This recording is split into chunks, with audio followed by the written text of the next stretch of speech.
आज हम 10 और अनोखी रणनीतियों पर चर्चा करेंगे जिनका फायदा आपके 95% प्रतिस्पर्धी नहीं उठा रहे हैं। जैसे कि अपने ब्रांड के लिए शेल्फ शेयर कैसे नापें, ऐसे कीवर्ड कैसे खोजें जिससे आप आसानी से पेज 1 पर आ सकें, प्रतिस्पर्धियों के मूल्य में बदलाव को कैसे मॉनिटर करें और भी बहुत कुछ। ये कितना मजेदार है? मुझे लगता है कि यह काफी मजेदार है।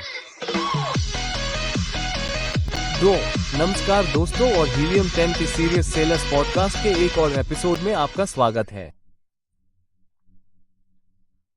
मैं आपका होस्ट ब्रैडली सटन हूं और यह शो ई कॉमर्स की दुनिया के किसी भी लेवल के सीरियस सेलर्स के लिए सीरियस स्ट्रेटजी के बारे में बिना स्क्रिप्ट और बिना रिहर्सल के ऑर्गेनिक बातचीत है। और आज एक और एपिसोड है जिसे मैं आपके बारे में 10 ऐसी बातें कहता हूं जो मुझे नापसंद है। तो यह वास्तव में 10 रणनीतियां हैं, 10 ऐसी चीजें जो आप सभी जो हीलियम 10 का इस्तेमाल करते हैं केवल तभी कर सकते हैं जब आपके पास कोई और टूल हो। जैसे कि अगर आपके पास कोई और all in one tool set हो तो आप यह नहीं कर सकते। और ये तीसरा है। तो अब हमारे पास 30 चीजें हैं। और हाँ, ये मजेदार है, जैसे कि अगर आप हीलियम 10 का इस्तेमाल नहीं करते हैं तो भी यहाँ कुछ चीजें ऐसी हैं जिन्हें आप मैनुअल रूप से करना चाहेंगे, क्योंकि ये सभी ऐसी रणनीतियां हैं जो आपको पैसे बनाने में मदद करती है। यही इसका पूरा मुद्दा है और हीलियम 10 द्वारा बनाए गए किसी भी टूल का पूरा मुद्दा यही है। लेकिन आप जानते हैं, कभी कभी यह हास्यास्पद होता है जब आप जानते हैं कि कोई और या उपयोगकर्ता कहता है, ओह हाँ, ये टूल हीलियम से बेहतर है। जैसे कि चलो, ये 30 चीजें हैं। मैंने अभी सतह को भी नहीं छुआ है और हम पहले ही 30 चीजों पर पहुंच चुके हैं जिनका उपयोग आप केवल हीलियम 10 के साथ कर सकते हैं। जैसे कि अगर आपके पास कोई और टूल है तो आप सारे पैसे खो रहे हैं। और मान लीजिए कि इनमें से प्रत्येक रणनीति आपको प्रति उत्पाद प्रति माह 1 या 2 बिक्री दिला सकती है। कुछ खास नहीं तो उनमें से कुछ और भी हो सकते हैं, लेकिन आप जानते हैं कि यह सब जुड़ता है। दोस्तों, आप जानते हैं कि 30 चीजें हैं जिनका आप यहाँ गणित कर सकते हैं, तो यह कोई बड़ी बात नहीं है। आप में से जो लोग सुन रहे हैं उनमें से अधिकांश के पास हीलियम 10 है, तो आप लोग फायदे में है। लेकिन हीलियम 10 उपयोगकर्ता भी इन सभी टूल का उपयोग नहीं कर रहे हैं। चलिए शुरू करते हैं। मैंने इसे 10 Things I Hate About You इसलिए कहा है क्योंकि यह एक मशहूर फिल्म थी, लेकिन फिर भी मैं देखता हूं कि जब प्रतिस्पर्धी टूल जैसे ये एपिसोड देखते हैं तो वे कहते हैं, अरे 10 और चीजें जो मुझे हीलियम 10 के बारे में नापसंद है। लेकिन खैर, ये 10 अनोखी रणनीतियां हैं। चलिए शुरू करते हैं। क्या आप Amazon पर दिखने वाले उत्पादों की अनुमानित बिक्री जानना चाहते हैं? या हो सकता है कि आप तुरंत देखना चाहते हो कि किसी खोज शब्द के परिणाम के पहले पृष्ठ पर कितनी लिस्टिंग है, शीर्षक में वास्तविक खोजा गया कीवर्ड है। आप इन सभी चीजों के बारे में और भी बहुत कुछ helium 10 Chrome extension tool X-ray से पता कर सकते हैं। 10 लाख से ज्यादा लोगों ने इस टूल का इस्तेमाल किया है। इसे h10.me/x योजक चिन्ह रे से मुफ्त में डाउनलोड करके पता करें कि यह आपके लिए क्या कर सकता है। h10.me/x-ray। पहला है ज्वारीय घनत्व के बारे में। हीलियम 10 एकमात्र टूल है जिसमें ये है। अब शीर्षक घनत्व क्या है? शीर्षक घनत्व एक ऐसा मीट्रिक है जिसे हमने बनाया है जहां यह मापता है कि पृष्ठ 1 पर कितनी लिस्टिंग में खोजा गया खोज शब्द है। जैसे कि अगर कोई शीर्षक में खोज शब्द को सटीक वाक्यांश के रूप में खोजता है, और हमने पाया है कि यह निर्धारित करने का एक शानदार तरीका है कि पृष्ठ 1 पर पहुंचना कितना आसान या कठिन हो सकता है। यह कोई सौदा नहीं है। आप जानते हैं, कोलेजन पेप्टाइड्स। अगर आप कोलेजन पेप्टाइड्स के बड़े निर्माता हैं तो कोलेजन पेप्टाइड्स का टाइटल डेंसिटी 40 के करीब होता है, यानी पेज 1 पर पहली 50 लिस्टिंग में से 40 के टाइटल में ये शब्द होता है। इसका मतलब यह नहीं है कि मैं कोलेजन पेप्टाइड्स नहीं बेचने जा रहा हूं, क्योंकि हे भगवान, पेज 1 पर आना मुश्किल होगा, लेकिन ये सिर्फ एक संकेतक है। जैसे कि और वैसे ये किसी भी हीलियम 10 टूल पर होता है जिसमें कीवर्ड डेटा होता है, चाहे आप ब्लैक बॉक्स में हो, चाहे आप बैगडिट में हो, चाहे आप सेरेब्रो में हो। लेकिन ब्लैक बॉक्स में अच्छी बात यह है कि मैं वास्तव में इसके आधार पर उत्पाद अवसर पा सकता हूं। आप जानते हैं, किसी ऐसे व्यक्ति के लिए जो यहां चाहता है, जैसे कि मैं घर और रसोई श्रेणी में 1000 से 5000 खोज मात्रा के बीच खोज कर रहा हूं, और मुझे यहां कुछ कीवर्ड मिले हैं जो सामने आते हैं। इस क्लोजेट शू स्टोरेज टाइटल को देखिए जिसका घनत्व 1 है। तो इसका क्या मतलब है? जब मैं इसे देखता हूं तो ये कुछ ऐसा है जिसे हजारों बार खोजा गया है, और इस पेज पर एक लिस्टिंग के अलावा और कोई नहीं है जिसमें क्लोज शब्द है। बिल्कुल, क्लोजेट शू स्टोरेज। इसका क्या मतलब है? इसका मतलब है कि अगर मैं एक ऐसा उत्पाद बना रहा हूं जो इस जगह पर है और यह मेरे मुख्य कीवर्ड में से एक है, तो मैं उस कीवर्ड को अपने टाइटल में डालता हूं, तो मैं लगभग पहले दिन से ही बिना किसी संभावना के पेज 1 पर कुछ भी रखूंगा, और अगर नहीं तो बहुत कम समय लगेगा। अमेज़न एल्गोरिथम बस इसी तरह काम करता है, और इसलिए यह आपको कुछ छिपे हुए कीवर्ड या छिपे हुए खास जगहों को खोजने में मदद करता है, जो कि आप जानते हैं कि यह किसी ऐसी चीज का संकेत हो सकता है जो संतृप्त नहीं है। जैसा कि मैंने कहा, कोलेजन पेप्टाइड संतृप्त है क्योंकि पेज 1 पर इस शीर्षक के साथ बहुत सारी लिस्टिंग है। लेकिन तथ्य यह है कि एक शब्द बहुत ज्यादा खोजा जा रहा है और किसी ने भी उसके शीर्षक में उसका उल्लेख नहीं किया है। ये हमेशा नहीं हो सकता है। लेकिन यह एक संकेत हो सकता है कि यहाँ अवसर हो सकता है। तो यह नंबर 1 है। नंबर 2, एक और चीज जो सिर्फ हीलियम 10 में है वो है हमारे पास एक पूरा कोर्स है जिसे एक्सपेंशन टिकट कहा जाता है। अब यह महत्वपूर्ण है। मुझे लगता है कि वे दिन गए जब अमेज़न विक्रेता सोचते थे, ओह मैं सिर्फ अमेज़न यूएसए या सिर्फ अमेज़न जर्मनी में ही बेचकर ठीक रहूंगा। यह एक ऐसी चीज है जिसके बारे में आपको पहले दिन से ही सोचने की जरूरत है। आप दूसरे मार्केट प्लेस में कैसे विस्तार करेंगे, चाहे वो टिकटॉक हो, लेकिन इससे भी महत्वपूर्ण बात, दूसरे अमेज़न मार्केट प्लेस। जैसे अगर आप असम में हैं, तो आप अमेज़न जर्मनी, अमेज़न नीदरलैंड में लॉन्च करने के लिए वैट का प्रबंधन कैसे करेंगे, अनुपालन संबंधी मुद्दों के बारे में क्या, और इसलिए यही कारण था कि हमने अवस्क के साथ साझेदारी करके एक बहुत ही विस्तृत कोर्स बनाया। मुझे लगता है कि इसमें कुल मिलाकर 11 या 12 मॉड्यूल है, जहां यह विस्तार से बताता है कि अपने उत्पाद को ईयू के लिए कैसे तैयार किया जाए, अनुपालन, अनुवाद, ईपीआर को सरल कैसे बनाया जाए। ईपीआर क्या है? अरे यहाँ एक और है, global growth blueprint. Amazon US, UAE, Australia और जापान पर बेचें। अरे अमेज़न यूरोप पर वैट कैसे सेट करें? यह शायद सबसे ज्यादा पूछे जाने वाले सवालों में से एक है। ग्लोबल मार्केट में अपने यूएस अमेज़न प्रोडक्ट्स को कैसे वैलिडेट और लॉन्च करें? तो दोस्तों, जिस किसी के पास भी हीलियम 10 अकाउंट है, चाहे सबसे कम प्लान हो, स्टार्टर प्लान जिसकी कीमत $30 के आसपास हो, आपके पास इस कोर्स का पूरा एक्सेस है। तो अगर आप सिर्फ एक मार्केट प्लेस में बेच रहे हैं और उसे बढ़ाना चाहते हैं, तो ये कोर्स करें जो सिर्फ हीलियम 10 में ही मिलता है और जानें कि आप दूसरे मार्केट प्लेस में कैसे विस्तार कर सकते हैं। इसके बाद यहाँ एक एडवांस स्ट्रेटजी है जो सिर्फ हीलियम 10 में ही मिलती है और इसे कस्टमर इंटेलिजेंस कहते हैं। शर्त लगाता हूँ कि आप में से 95% को ये भी नहीं पता होगा कि यह इसमें है। यह एक ऐसा टूल है जिसे आप डाइम मेंबर और उससे ऊपर के लोग डैशबोर्ड में पा सकते हैं। ये बाईं ओर है। ओह, यह उन छोटे मेन्यू में से एक है जो खुलता है और इसे कस्टमर इंटेलिजेंस कहते हैं। अब यह अगले लेवल जैसा है। अगर आप अभी बता दें, अगर आपके पास सिर्फ एक प्रोडक्ट है या आप एकदम नए सेलर हैं, तो आप इस पर बहुत ज्यादा गौर नहीं करेंगे, इससे आपको बहुत ज्यादा वैल्यू नहीं मिलेगी। लेकिन अगर आप कुछ सालों से सेलिंग कर रहे हैं, आपके पास कुछ प्रोडक्ट है, तो यह आपको ऐसी जानकारियां देगा जो आपने पहले कभी नहीं मापी होंगी। अब अगर आपके पास हीलियम 10 नहीं है, तो भी आपको इसे मापना चाहिए। अगर आप कुछ समय से अमेज़न पर सेलिंग कर रहे हैं, आपको अपनी रिपोर्ट डाउनलोड करने का तरीका खोजना होगा या गणित और ऐसी ही चीजों से कुछ समझना होगा, है ना? लेकिन आप में से जो लोग हीलियम 10 का इस्तेमाल करते हैं, उनके पास इन सब के लिए समय नहीं है। आगे बढ़िए, टूल पर जाएं, कस्टमर इंटेलिजेंस। जैसा कि मैंने कहा, यह आपके डैशबोर्ड के बाईं ओर है। जैसे कि यहाँ एक हेम्प क्रीम अकाउंट है जिसमें मैं हूँ, मैं ग्राहकों का लाइफ टाइम वैल्यू देख सकता हूँ क्योंकि यह एक ऐसा उत्पाद है जिसे लोग कई बार खरीदते हैं। तो हे, मेरे ग्राहकों का औसत लाइफ टाइम वैल्यू $118। यह ऐसा है, आप जानते हैं, 3 उत्पाद वे खरीद रहे हैं क्योंकि यह उत्पाद केवल $30 का है ना? यहाँ मेरा औसत ऑर्डर मूल्य है, ठीक है। यहाँ मेरा कैक और मेरा एलटीवी से कैक अनुपात है। अगर आप लोग नहीं जानते कि इसका क्या मतलब है, तो शायद आपको इस पर गौर करना चाहिए। इसे गूगल करें, एलटीवी से कैक का क्या मतलब है और इससे मुझे कैसे मदद मिल सकती है। आप इस ग्राफ को दिनों, हफ्तों, महीनों, तिमाहियों या वर्षों तक पीछे जाते हुए देख सकते हैं जहाँ तक आपके पास हीलियम 10 का डेटा है। यहाँ उत्पाद स्तर पर मैं देख सकता हूँ कि मेरा एलटीवी, मेरा कैक, मेरा औसत ऑर्डर मूल्य, मेरा एलटीवी से कैक, मेरा ग्राहक जीवनकाल क्या है। इसे देखें, मेरे मुख्य उत्पाद पर 1.6 साल का ग्राहक जीवनकाल मूल्य है। खरीदारी की आवृत्ति क्या है? कुल कितने ऑर्डर हैं? और फिर नए ग्राहक कितने हैं? कुल ग्राहक कितने हैं? ठीक है, तो पिछले साल ब्रांड में कितने नए ग्राहक आए? तो बहुत सारी जानकारी है। हम वास्तव में इस पर जल्द ही एक प्रशिक्षण आयोजित करने जा रहे हैं जिसमें प्राइम टीम एजेंसी के शीर्ष विक्रेता जेसन शामिल होंगे।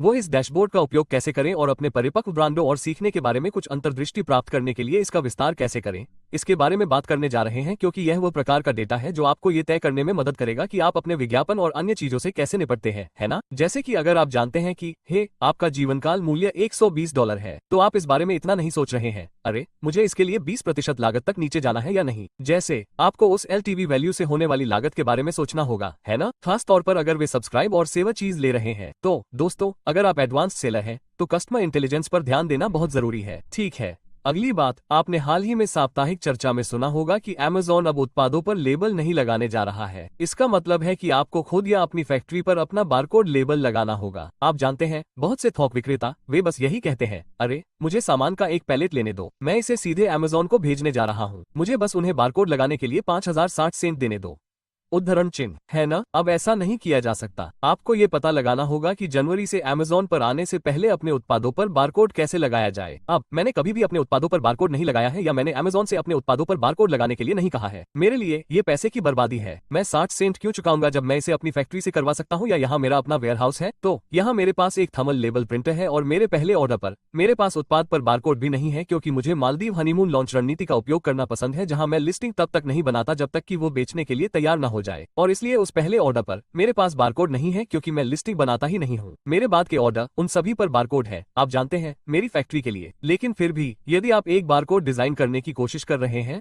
जैसे कि आपके कारखाने के लिए एक स्टिकर उत्पादन के समय लगाने के लिए, या आप बस अपना खुद का अनोखा कस्टम थर्मल चाहते हैं जिसे आप अपने थर्मल प्रिंटर पर प्रिंट कर सकते हैं, तो अमेज़न पर उनकी कीमत लगभग $150 है। आप अमेज़न द्वारा दिए गए विकल्पों तक ही सीमित है, जैसे कि वे इसे आपको एक ऐसे फॉर्मेट में देते हैं जहां ये कागज की पूरी शीट की तरह होता है और यह एवरी लेबल और ऐसी ही चीजों की तरह होता है। लेकिन क्या आप जानते हैं कि हीलियम 10 में एक ऐसा टूल है जिससे आप FNSQ के आधार पर अपने खुद के बारकोड डिजाइन कर सकते हैं? ठीक है, तो ये पोर्टल में है। बस पोर्टल पर जाएं और फिर टूल बारकोड लेबल पर जाएं और फिर आप यहां देख सकते हैं, यहां यह एक है जो मेरी टीम ने या मेरे परिवार ने, मुझे कहना चाहिए कि पिछले हफ्ते ही किया था। यहाँ एक एग होल्डर है। उन्होंने एक कस्टम नाम बनाया, उन्होंने सुनिश्चित किया कि यह नया हो, इसमें FNSQ हो और फिर यहाँ बारकोड है। बस इसे सीधे हमारे प्रिंटर में प्रिंट करें और 30 सेकंड के अंदर उनके पास 100 लेबल पूरी तरह से प्रिंट हो गए। कभी कभी आप और गहराई में जाना चाहेंगे और कुछ फैंसी बारकोड बनाना चाहेंगे, जैसे कि आप देख सकते हैं यह एक है जिसे मैंने लोगो और पूरी जानकारी और फैंसी चीजों के साथ बनाया है। मैंने ये सब यही हीलियम 10 में बनाया है। हमारे पास आपका डेटा है, हमारे पास आपके FNSK हैं और फिर हम बारकोड बना सकते हैं। आप उस पर इमेज लगा सकते हैं और अब मैं उसे PDF के रूप में डाउनलोड कर सकता हूं और फिर उसे सीधे अपनी फैक्ट्री में भेज सकता हूं,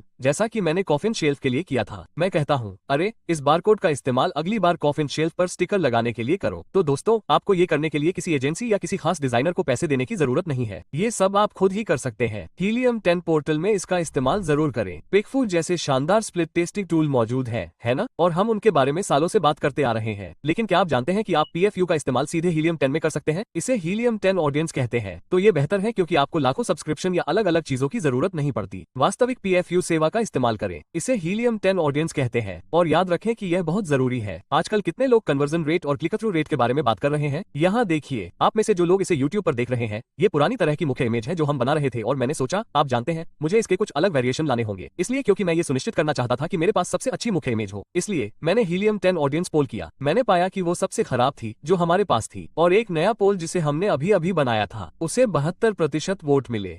और यह सिर्फ वोटों के बारे में नहीं था। ऐसा होता है कि वे आपको विवरण देंगे।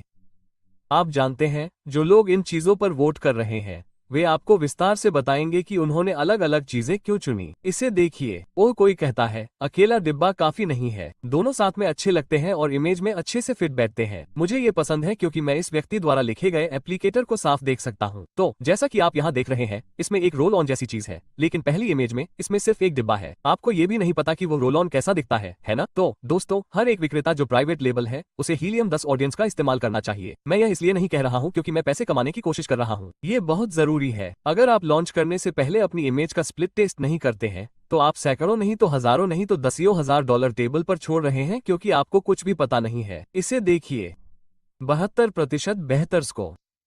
ओह, ये दूसरी इमेज है और यह होने जा रही है, और मैं आपको अभी बता दूं कि ओह, मैंने वास्तव में यह नई इमेज डाली है और मैं आपको इसे एक नए प्रोजेक्ट X में दिखाने जा रहा हूं जिसे हम फिल्मा रहे हैं। लेकिन नतीजे सामने आए हैं, पागल हो गया। मुझे लगता है कि क्लिक थ्रू रेट या कन्वर्जन रेट 11% से 18% हो गया। क्या आपको एहसास है कि यह लगभग दोगुना है? इसका मतलब है कि बिक्री लगभग दोगुनी होने जा रही है दोस्तों। क्यों? क्योंकि हमने इमेज बदल दी। तो यह आपको बस प्रभाव दिखाता है। तो दोस्तों, अगर आप हीलियम 10 ऑडिट का उपयोग नहीं कर रहे हैं, भले ही आपने पहले ही लॉन्च कर दिया हो, तो आपको वापस जाकर ये देखने की जरूरत है कि क्या ये सबसे अच्छी मुख्य इमेज है, क्या यह मेरे पास मौजूद सबसे अच्छी पूरक इमेज है। ये केवल इमेज के बारे में नहीं है। जैसे आप ब्रांड नाम, मूल्य बिंदु, खोज परिणामों में चीजें कैसी दिखती हैं, अपने शीर्षक का परीक्षण कर सकते हैं। एक एक करके ऐसा करने में पैसे लगते हैं, लेकिन आप अपने जनसांख्यिकी से 50 से 100 वास्तविक Amazon प्राइम उपयोगकर्ता प्राप्त कर रहे हैं और उनसे अपने ब्रांड के बारे में ऐसे प्रश्न पूछ रहे हैं जो आप जानते हैं कि स्वयं प्राप्त करना लगभग असंभव होगा। तो दोस्तों, यदि आप हीलियम 10 दर्शकों का उपयोग नहीं कर रहे हैं, तो आपको वहां जाना होगा और इसका उपयोग करना होगा। अब हीलियम 10 में आपको विशेष रूप से मिलने वाला एक और टूल है अंतर्दृष्टि डैशबोर्ड। अब यह एक डैशबोर्ड है जिसे आप सीधे हीलियम 10 में लॉग इन करते हैं। प्लेटिनम सदस्यों के पास भी इसका एक हिस्सा होता है, लेकिन इसका वास्तव में मतलब तब बनता है जब आप अलर्ट सेट करते हैं, और जिसे हम आपके अपने खाते या आपके प्रतिस्पर्धी के कुछ पहलुओं में अंतर्दृष्टि कहते हैं। इसलिए आपको डैशबोर्ड में अपने प्रतिस्पर्धियों को सेट करना होगा, जैसे कि यह मेरा ताबूत शेल्फ है और फिर मेरे पास ये 5 ताबूत शेल्फ हैं जिन्हें मैं मॉनिटर करना चाहता हूँ। ऐसा करने के बाद आपको कौन सी चीजें या अंतर्दृष्टि मिलनी शुरू हो सकती है। ठीक है, आप यहाँ देख सकते हैं कि सबसे पहले यहाँ कुछ ऐसी चीजें आने वाली हैं, जैसे कि यहाँ अपने पीपीसी अभियानों के लिए नए कीमत सुझावों की समीक्षा करें और उन्हें लागू करें। देखिए, इन 2 अभियानों ने लगातार 3 दिनों में अपना बजट अधिकतम कर लिया है। मुझे ये भी नहीं पता था। देखिए, आपके पास शून्य बिक्री वाला एक लक्ष्य है जिसने पिछले 30 दिनों में $40 खर्च किए हैं। तो यह ऐसा है। ओह शूट, मुझे इस पर एक नजर डालनी चाहिए। मैं बस पैसे बहा रहा हूँ। उनमें से कुछ क्या है और भी चीजें हैं जिनके बारे में आप बात कर सकते हैं, जैसे आप कीवर्ड वाले सवाल पूछ सकते हैं, जैसे क्या कोई ऑर्गेनिक कीवर्ड ड्रॉप हुआ है, जैसे क्या मेरे कीवर्ड गिर गए हैं। मैं हर दिन कीवर्ड ट्रैकर चेक नहीं करना चाहता। क्या मेरे स्पॉन्सर्ड कीवर्ड रैंक गिर गए हैं। मेरे प्रतिस्पर्धियों का क्या वे ऐसे नए कीवर्ड के लिए रैंक कर रहे हैं जिनके बारे में मुझे पता भी नहीं है। मुझे एक सूचना दें। मुझे हर समय सेरेब्रो चलाने के लिए मजबूर न करें। अरे, क्या मैं ऐसे कीवर्ड के लिए रैंक कर रहा हूँ जिसके बारे में मुझे पता भी नहीं था कि मैं रैंक कर रहा हूँ। मुझे एक सूचना दें। क्या मेरी लिस्टिंग दब गई है। क्या मेरे उत्पाद का प्रदर्शन कम हो रहा है, जैसे क्या किसी खास उत्पाद पर मेरी रिफंड दर बढ़ रही है, क्या घट रही है, क्या मेरा Amazon स्टोरेज शुल्क बढ़ रहा है। ये सभी ऐसी चीजें हैं जिन्हें आप अलर्ट के तौर पर सेट कर सकते हैं ताकि आपको इन चीजों पर लगातार नजर रखने की जरूरत न पड़े। लेकिन सबसे बड़ी बात है प्रतिस्पर्धी। जैसे एक बार जब आपके पास प्रतिस्पर्धी हो जाते हैं तो आप एक अंतर्दृष्टि बना सकते हैं, जहां अगर मेरे प्रतिस्पर्धी ने अपनी कीमत बदली है तो मुझे सूचित करें या उन्होंने कोई कूपन शुरू किया या बंद कर दिया। आप जानते हैं, आप में से कुछ लोग सोच रहे होंगे कि मैं अपने प्रतिस्पर्धी के साथ भी वैसा ही करना चाहता हूं। तो मैं ये बताने जा रहा हूं कि उनके पास कूपन है या नहीं। अगर उनकी बिक्री बहुत बढ़ गई या बहुत घट गई तो मुझे सूचना दीजिए। क्या उन्होंने अपना शीर्षक या चित्र बदला है, मुझे सूचना दीजिए। तो हम इसे इनसाइड डैशबोर्ड कहते हैं। बहुत सी ऐसी चीजें हैं जिनका आप शायद इस्तेमाल भी नहीं कर रहे हैं और आप इन चीजों को मैन्युअली मॉनिटर करने की कोशिश कर रहे हैं। किसी और टूल में दूसरे लोगों की लिस्टिंग के लिए यह नहीं है। तो इसे शुरू करें और सक्रिय करें ताकि आप अपना समय बचा सकें। और यह केवल समय बचाने के बारे में नहीं है, आप वास्तव में संभावित रूप से पैसे कमा रहे हैं। जैसे अगर आपके प्रतिस्पर्धी के पास स्टॉक खत्म हो जाता है या आपके प्रतिस्पर्धी ने अपनी कीमतें बढ़ा दी है, तो यह आपके लिए विज्ञापन या किसी ऐसी चीज पर थोड़ा और ध्यान देने का संकेत हो सकता है, ये जानते हुए कि आप उसके हिस्से का कुछ हिस्सा चुरा सकते हैं, है ना। तो ये केवल समय बचाने के लिए ही नहीं है, बल्कि इसे स्वचालित करके आपको पैसे भी मिल रहे हैं। Helium 10 inside dashboard. ठीक है, एक और चीज जो सिर्फ हीलियम 10 में है वो है हमारा ईबे प्राइस चेकर। और दरअसल आप जानते हैं, कुछ और छोटे टूल भी हैं जिनमें ये सुविधा है। मुझे लगता है कि कीपर के किसी वर्जन में ये सुविधा हो सकती है, लेकिन कीपर हीलिंग टैंक का प्रतिस्पर्धी नहीं है। कीप जैसे आप जानते हैं, आप अपने बीएसआर और ऐसी ही चीजों को ट्रैक कर सकते हैं, लेकिन ऑल इन वन टूल, मुझे ऐसा कोई और टूल नहीं पता जिसमें ये सुविधा हो। और ये क्यों जरूरी है? तो इसके 2 अलग अलग तरीके हैं। पहला, आपको शायद पता न हो कि लोग ईबे पर आपके प्रोडक्ट से पैसे कमा रहे हैं, है ना, और फिर वो आपके प्रोडक्ट को दोबारा बेच रहे हैं और ड्रॉप शिपिंग कर रहे हैं। जैसे क्या आपने कभी देखा है कि मैंने लोगों को अपने कॉफिन शेल्फ के साथ 15 बार ऑर्डर करते देखा है। मुझे पता है कि ये लोग अपने 15 बेडरूम वाले डरावने घर के लिए 15 कॉफिन शेल्फ नहीं खरीद रहे हैं, है ना। लेकिन शायद ऐसा हो रहा है कि आप जानते हैं, वो ठीक है, वे आपके उत्पाद को ईबे पर ड्रॉप शिपिंग कर रहे हैं। एक और कारण यह है कि कभी कभी ऐसा कहा जाता है कि Amazon ईबे के साथ मूल्य मिलान कर रहा है। तो क्या होगा अगर किसी ने आपके यूपीसी को अपने उत्पाद में डाल दिया है और या वे रिटर्न या कुछ ऐसा दोबारा बेच रहे हैं जो आपके बाय बॉक्स को प्रभावित कर सकता है, और इसलिए आपको पता होना चाहिए। अरे, क्या कोई मेरे उत्पाद पर ऐसा कर रहा है? हाँ, हमारे पास वो है। ठीक है, जैसे Amazon पर अपनी किसी भी लिस्टिंग या अपने किसी प्रतिस्पर्धी की लिस्टिंग पर जाएं और फिर यही क्रोम एक्सटेंशन पर ईबे मूल्य जांचकर्ता बटन पर क्लिक करें। यह क्या करता है? यह उन ईबे में से किसी को या उस उत्पाद को ईबे में दिखाने पर उसे खोल देगा। और आप यहाँ देख सकते हैं कि मेरे उत्पाद को 6 लोग दोबारा बेच रहे हैं, लेकिन वे सभी लगभग 45, 46, $47 के हैं। इसलिए मुझे इसकी बहुत परवाह नहीं है, क्योंकि ऐसा लगता है कि वे केवल ड्रॉप शिपिंग कर रहे हैं। लेकिन आप जानते हैं, अगर कोई इसे कम कीमत पर बेच रहा था तो मैं कोशिश करूंगा और उसे ईबे या ऐसी ही किसी चीज से हटवाऊंगा, क्योंकि मुझे अपना बाय बॉक्स नहीं चाहिए, गड़बड़ हो गई। तो यह एक बहुत ही आसान और त्वरित टूल है जिससे आप ये सुनिश्चित कर सकते हैं कि अगर आपको कुछ ऐसा दिखे जैसे कि आप खरीद बॉक्स खो रहे हैं या आपको कुछ संदिग्ध ऑर्डरिंग एक्टिविटी दिखे, तो उस पर क्लिक करें और देखें कि आपकी लिस्टिंग के लिए ईबे पर क्या हो रहा है। ठीक है, एक और एडवांस टूल। तो फिर से यह शायद किसी ऐसे व्यक्ति के लिए नहीं है जो अभी बेचना शुरू कर रहा है और उसके पास केवल एक उत्पाद है। इसे शेयर ए वॉइस कहा जाता है। आप सभी कीवर्ड ट्रैकिंग के बारे में जानते हैं। अरे, सर्च रिजल्ट में एक उत्पाद कहाँ दिख रहा है? आप जानते हैं, पेज 1, पेज 2, पेज 3, पेज 4। ये प्रायोजित विज्ञापनों में कहाँ दिख रहा है? ये ऑर्गेनिक में कहाँ दिख रहा है? जाहिर है, हीलियम 10 में ये है। कई टूल में ये है। हीलियम 10 जैसा कोई अन्य टूल नहीं है, वो है शेयर ऑफ वॉइस टूल। ये केवल रॉ कीवर्ड ट्रैकिंग से थोड़ा अलग है।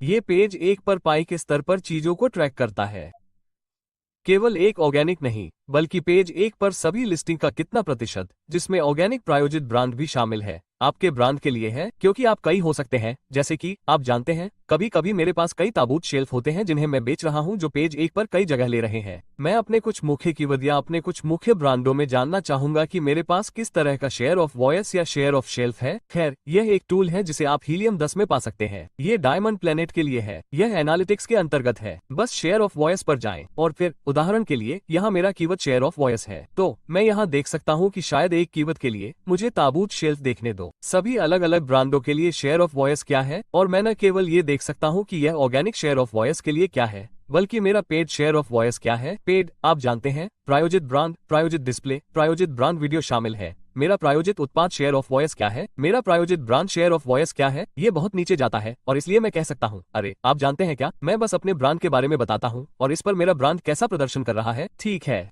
कीवर्ड कॉफिन शेल्फ के लिए मेरे पास वॉइस का कुल शेयर 5.4% 4% है। ऑर्गेनिक, मेरे पास लिस्टिंग का 3.1% है। पेड, इसे देखिए, ये यहाँ एक खूबसूरती है। पेड पर मेरे पास वॉइस का शेयर 28% है, जिसमें वॉइस के प्रायोजित शेयर का 10% शामिल है।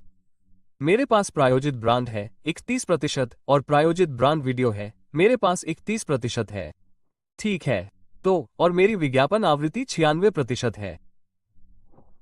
तो यह आपको कुछ अतिरिक्त जानकारी देता है, खासकर यदि आपके पास कई उत्पाद हैं, कई ब्रांड हैं, तो आप ये भी देखना चाहते हैं कि मैं पेज 1 पर कितना ऑर्गेनिक रूप से प्रायोजित कर रहा हूं और समय के साथ ये कैसे ट्रैक करता है। यह आपको बहुत सारा डेटा देने वाला है, इसलिए इसे देखना सुनिश्चित करें। हीलियम 10 में एनालिटिक्स के तहत एक वॉइस टूल साझा करें। आपको ये केवल यही मिलेगा। एक और छोटी सुविधा जो केवल हीलियम 10 में है, लेकिन यह आपके कीवर्ड रिसर्च और संभावित रूप से आपके उत्पाद रिसर्च में मदद कर सकता है। मैग्नेट में कुछ ऐसा है जिसे हमने स्मार्ट कंप्लीट कहा है। ये सिर्फ एक शब्द है जिसे हमने बनाया है, लेकिन आप जानते हैं कि ऑटो कंप्लीट क्या है ना? जैसे अगर आप Amazon सर्च बार में कुछ टाइप करते हैं कॉफिन शेल्फ, तो यह आपको 7 अन्य विकल्प दिखाएगा, जैसे पुरुषों के लिए कॉफिन शेल्फ, महिलाओं के लिए कॉफिन शेल्फ, है ना? ये ऑटो कंप्लीट जैसा है। हीलियम 10 में स्मार्ट कंप्लीट नाम की एक चीज है और हम इसे स्मार्ट कंप्लीट इसलिए कहते हैं क्योंकि यह आपको केवल ये 7 चीजें नहीं दिखाता है, यह आपको कीवर्ड के 30, 40, कभी कभी 200 अलग अलग रूप दिखाता है। उन सभी में कॉफिन और शेल्फ शब्द होते हैं। जैसे अगर मैं कॉफिन शेल्फ टाइप करता हूँ और यह न केवल शब्दों को उसके पहले रखता है बल्कि शब्दों को बीच में भी रखता है, तो जैसे कॉफिन गॉथिक शेल्फ जैसे शब्द सामने आएंगे, वो यह उसके बाद शब्द रखता है। पुरुषों के लिए कॉफिन शेल्फ जैसा कि हमने कहा, लेकिन ये बहुवचन को भी घुमाता है, कॉफिन शेल्फ जैसे वर्जन सामने आएंगे। तो आपको तुरंत स्मार्ट कंप्लीट के लिए मैग्नेट फिल्टर में एक कीवर्ड डालना होगा और आपके पास उस कीवर्ड के सभी लॉन्ग टेल वर्जन की लिस्ट होगी। ये समझना भी बहुत अच्छा है कि जब आपके पास एक वाक्यांश हो, जैसे कि एक वाक्यांश मिलान पीपीसी अभियान, अगर मेरे पास एक वाक्यांश मिलान पीपीसी अभियान हो तो कौन से संभावित कीवर्ड सामने आएंगे, ये स्मार्ट कंप्लीट आपको दिखाएगा। तो फिर से आपको ये कैसे करना है? मैग्नेट में कोई भी कीवर्ड दर्ज करना है। मैंने यहाँ कॉफिन शेल्फ दर्ज किया है। मैच टाइप के अंतर्गत मैंने स्मार्ट कंप्लीट को चुना और फिर देखिए, क्या आप जानते हैं कि 57 अलग अलग वेरिएशन है जिनमें सभी में कॉफिन शेल्फ शब्द है। यहाँ गॉथिक कॉफिन शेल्फ है, तो आप देख सकते हैं कि इसने बीच में कैसे वो शब्द डाला है। इसे देखिए, कॉफिन वॉल शेल्फ, इसने बीच में वॉल शब्द डाला है। यहाँ एक बहुवचन है जो एक गलत स्पेलिंग है, कॉफिन शेल्फ, सही। यहाँ क्यूरियो कॉफिन शेल्फ है, मिनी कॉफिन शेल्फ, सभी ये। इसे देखो, ताबूत के पौधे वाली शेल्फ। मुझे नहीं पता था कि ऐसी कोई चीज होती है। मुझे इसे देखने की जरूरत हो सकती है, मुझे इस पर गौर करने की जरूरत हो सकती है। अरे शायद मैंने अपने उत्पाद के लिए एक नई उत्पाद श्रृंखला का पता लगाया है। तो दोस्तों, यह वाकई एक शानदार टूल है, वाकई आसान है। ये कई सालों से है। मुझे यकीन है कि आपने इसका इस्तेमाल पहले नहीं किया होगा, लेकिन अपने कुछ मुख्य कीवर्ड पर नजर डालें और कुछ आइडिया लें, और साथ ही उत्पाद या कीवर्ड टारगेटिंग के लिए कुछ आइडिया लें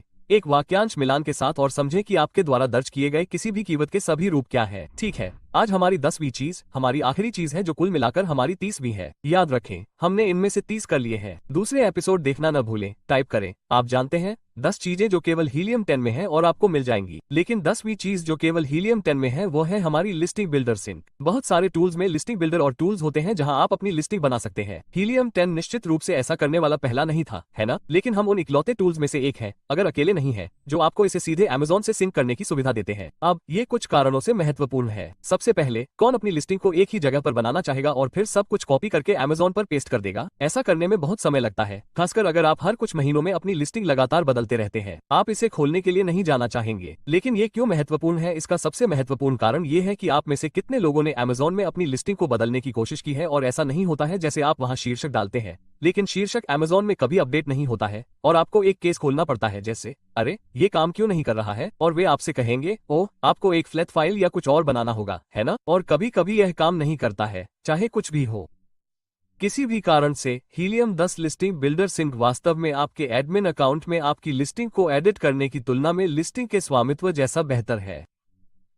ठीक है, 10 में से 9 बार, जब तक आप कोई वर्जित कीवर्ड या कुछ अजीब करने की कोशिश नहीं कर रहे हैं। अगर आप सेलर सेंट्रल में एडिट लिस्टिंग में अपनी लिस्टिंग को अपडेट नहीं कर सकते हैं, लेकिन आप लिस्टिंग बिल्डर में वही काम करते हैं और सिंक बटन दबाते हैं, तो ये लिस्टिंग को ओवरराइट कर देगा ताकि आपको वो मिल जाए जो आप करने की कोशिश कर रहे हैं। ये लगभग उसी स्तर पर है या कभी कभी एक फ्लैट फाइल का उपयोग करके उससे ऊपर है। ये बिल्कुल अमेज़न के काम करने के तरीके जैसा है। उन्हें हीलियम 10 पसंद है ना, बिल्कुल आप लोगों की तरह। इसलिए जब हम इसे API के माध्यम से करते हैं जैसे हम कर रहे हैं, तो आप वास्तव में अपनी लिस्टिंग को एडिट करने की तुलना में बहुत बेहतर तरीके से ओवरराइट कर सकते हैं। तो आप इसे कैसे प्रबंधित कर सकते हैं, ये डायमंड और उससे ऊपर के लिए है। आप जानते हैं, आपके पास बस आपकी लिस्टिंग है और एक बार जब आप इसे कनेक्ट कर लेते हैं सेलर सेंट्रल में किसी लिस्टिंग में, आपको बस इस सिंक बटन को दबाना है और यह सिंक हो जाएगा। बस हो गया। ठीक है, आप जानते हैं आमतौर पर परिणाम दिखने में कभी कभी 5 मिनट, कभी कभी 15 मिनट या कभी कभी कुछ घंटे लगते हैं, लेकिन अब हीलियम 10 से सेलर सेंट्रल में कॉपी और पेस्ट करने की जरूरत नहीं है। पहली बार अपनी लिस्टिंग बनाने के लिए आपको अभी भी ऐसा करना होगा। दुर्भाग्य से हम अभी लिस्टिंग नहीं बना सकते, लेकिन एक बार जब आप ऐसा कर लेते हैं, तो जब भी आपको नए कीवर्ड मिलते हैं और आप उन्हें अपनी लिस्टिंग में डालना चाहते हैं या प्रासंगिकता के लिए कीवर्ड बदलना चाहते हैं या जो भी मामला हो, तो हीलियम 10 लिस्टिंग बिल्डर का उपयोग करना सुनिश्चित करें, क्योंकि आप अपनी लिस्टिंग को सिंक कर सकते हैं वो अमेज़न में अपने सेलर सेंट्रल अकाउंट से भी बेहतर राइट रेट के साथ। ठीक है दोस्तों, तो हो गया 10 और चीजें जो केवल हीलियम 10 कर सकता है और आप में से अधिकांश, यहाँ तक कि हीलियम 10 उपयोगकर्ता भी इसका उपयोग नहीं कर रहे हैं। बहुत कुछ दोस्तों, आपको इन सब चीजों का पता लगाना चाहिए। भले ही आप हीलियम 10 का इस्तेमाल न करते हो, तो भी कोशिश करें कि हीलियम 10 के बिना भी आप इन चीजों को कर सकें, क्योंकि ये सभी बहुत महत्वपूर्ण है। इनमें से हर एक चीज या तो आपके पैसे बचा सकती है या फिर पैसे कमा सकती है। इसलिए दोस्तों, सुनिश्चित करें कि आप इन चीजों को लागू कर रहे हैं।